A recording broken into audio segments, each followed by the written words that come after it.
Hey guys, what's going on? Sorry for the way I look. I just washed all my makeup off. Went out with my friend. We went to Manitou Springs today and had a pretty good time.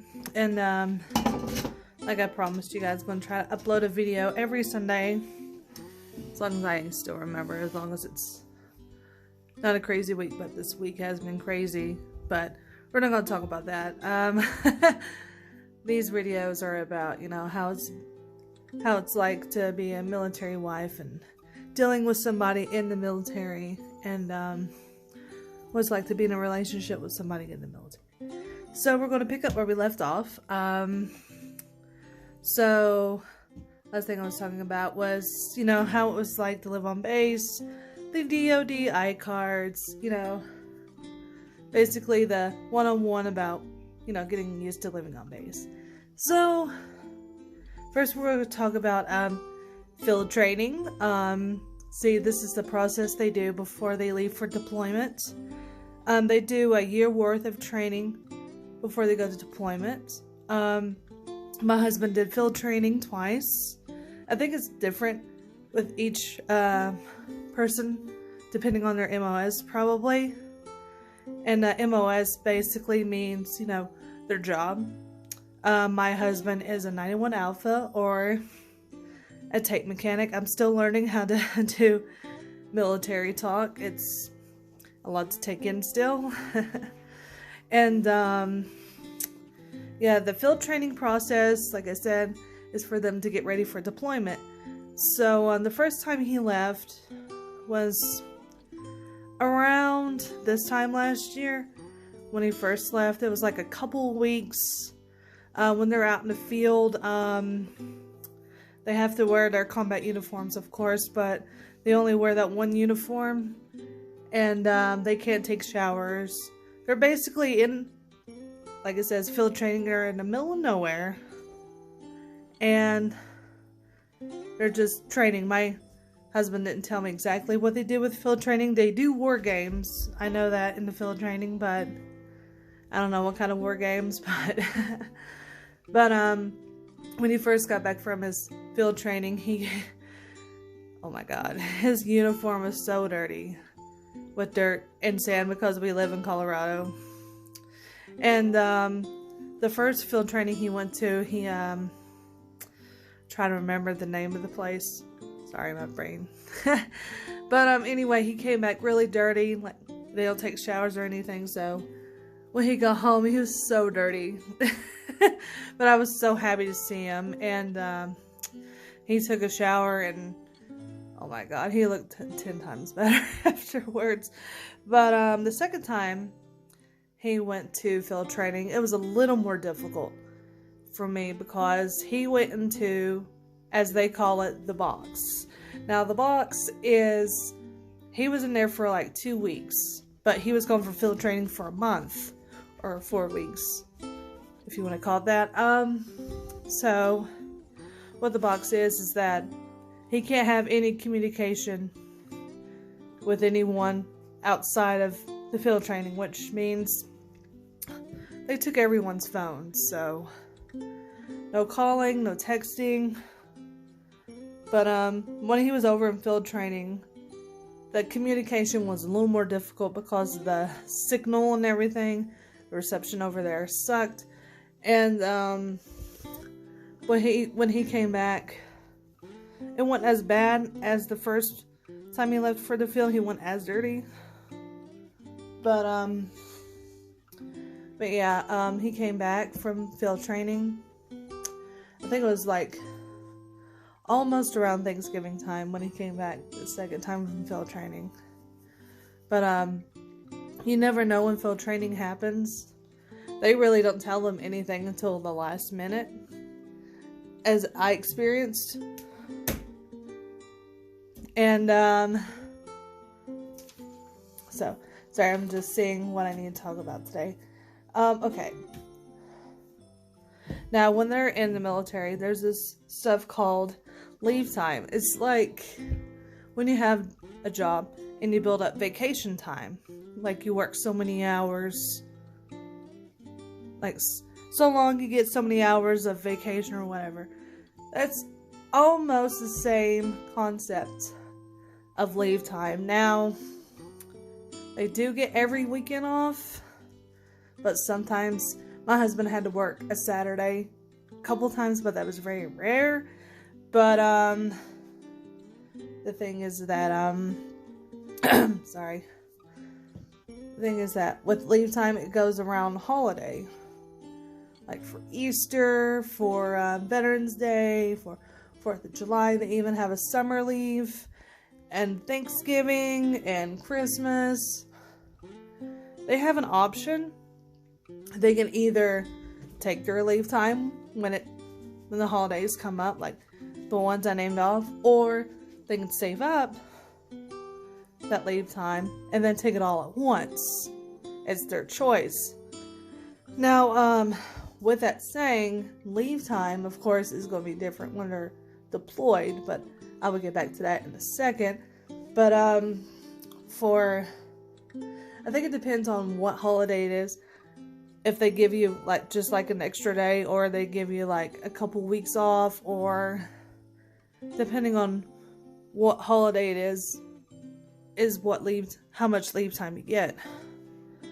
And now in March, he left for his deployment. This is our first deployment that we both had to deal with.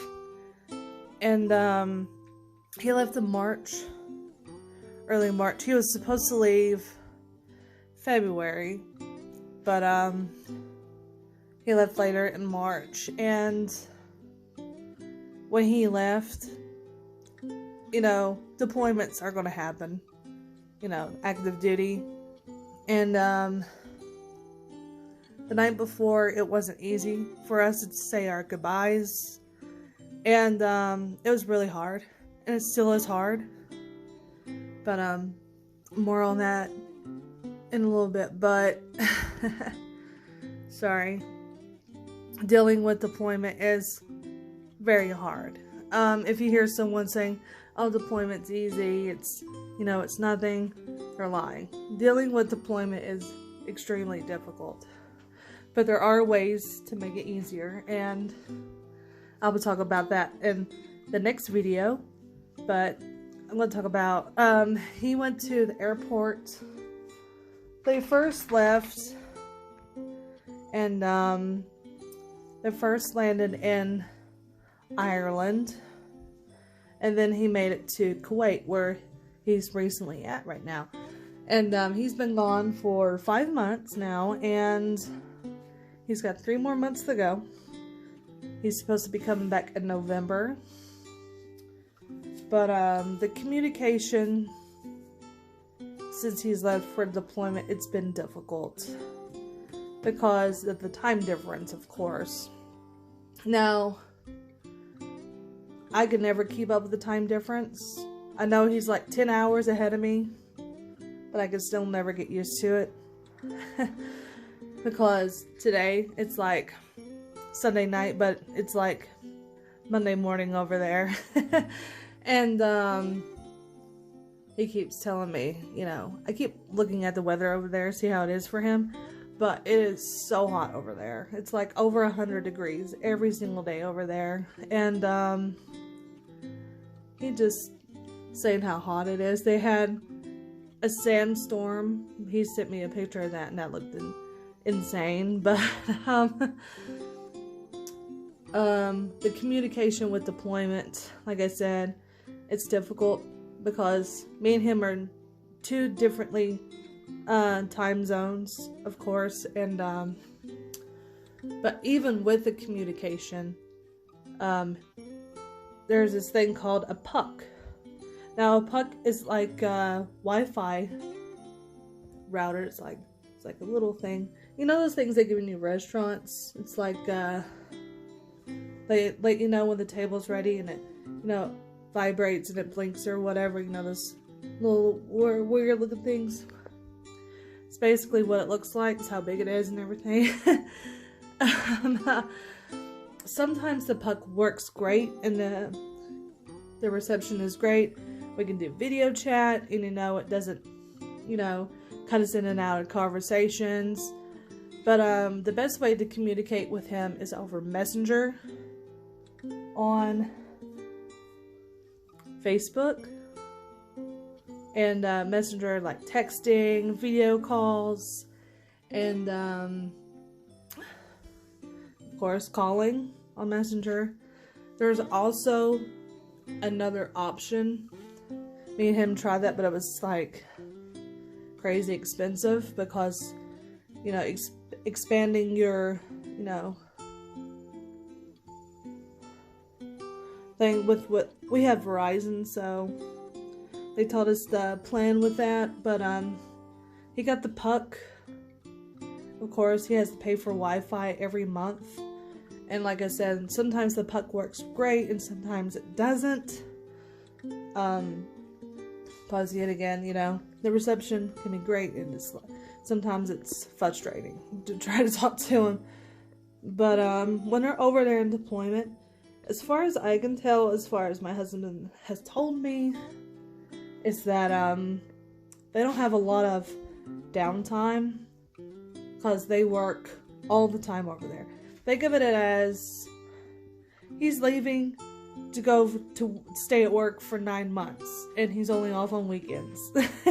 That's basically what it is. But it's hard. It's difficult. But I'm definitely, in the next video, I'm going to talk about what to send him in the mail, care boxes, care packages, whatever you want to call it. Also going to be talking about how to deal with deployment, how to keep yourself busy, how to keep your mind at ease, because I've had a couple of scares while he was over there. Crazy stuff that was going on over there. And also I'll be talking about being friends with other military spouses, having a support group, and how important that is. And I hope you guys enjoyed this video. I hope it was helpful and useful to you, and I will see you next week, hopefully, if the week's not crazy. But I hope you guys had a good week. Hope these next couple of days you'll have good days coming up. Sorry. And just have a good day. Sorry, I don't know what to say. Bye.